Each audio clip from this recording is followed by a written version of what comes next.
जी बिस्मिल्लाहिर्रहमानिर्रहीम। सारा बनो के साथ मैं खान अली।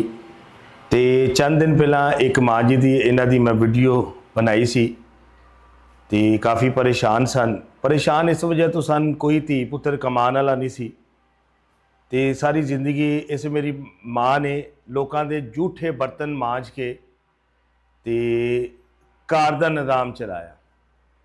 तो माँ जी की हिम्मत देखो कि इन्होंने कहा सी कि रोज़गार मैनू करा दिता जाए तो मैं काम करांगी बहुत अच्छे तरीके नाल, क्योंकि पेट लगा है तो रोटी तो खानी है।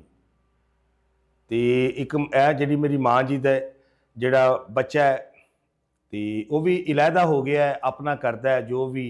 ज़ाहिर है जो औलाद जवान हो जाए, शादीशुदा हो जाए तो फिर वो घर के 100 निज़ाम खराब हो जाते हैं।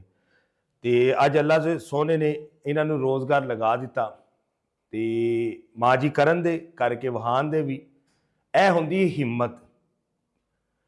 तो कई लोग जोड़े ने रोड़ा से मंगते हैं तो ये वो उरा परा एहो जी हरकत करते हैं, अच्छी चीज़ नहीं। तो अगर असी कोशिश करिए छोटा छोटा रोज़गार भी लगा के दे दईए तो इन्हों का घर का सर्कट अच्छा चल सकता है।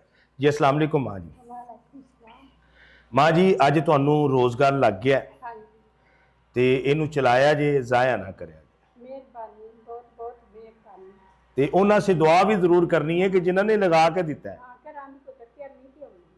दुआ जरूर करनी है।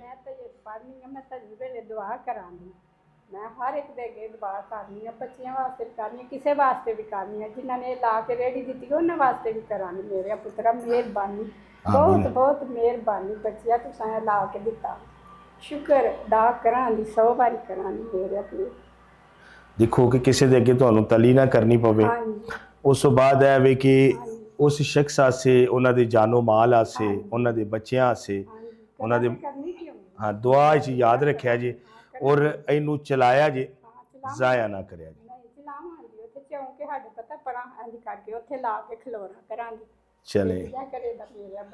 चलें बहुत शुक्रिया। बड़ी दुआ करांगी इन्हां दे हक अंदर, तुहाडे हक अंदर भी बहुत करांगी दुआ बच्चे। आमीन जी आमीन।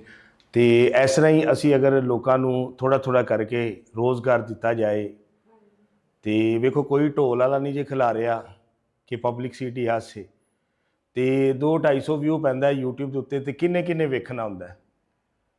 तो तुहानू मेरी प्रैंक वाली वीडियो नज़र आई जाती कुड़ियां दे नाल, वो तुसी बड़े गौर नाल वेख लेंदे हो। जो इंज दी मावां नाल इन्हां दे सिरां ते हत्थ रखना वो नज़र नहीं आउंदा।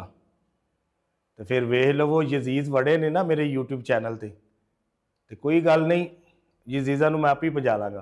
तो जोड़े प्यार करने वाले, मुहब्बत करने वाले वीडियो में लाजमन मेरे फेसबुक पर भी शेयर करिया जे और यूट्यूब चैनल पर ज़रूर कमेंट करके दसिया जे कि मैं गलत कर रहा ठीक कर रहा। पाकिस्तान जिंदाबाद।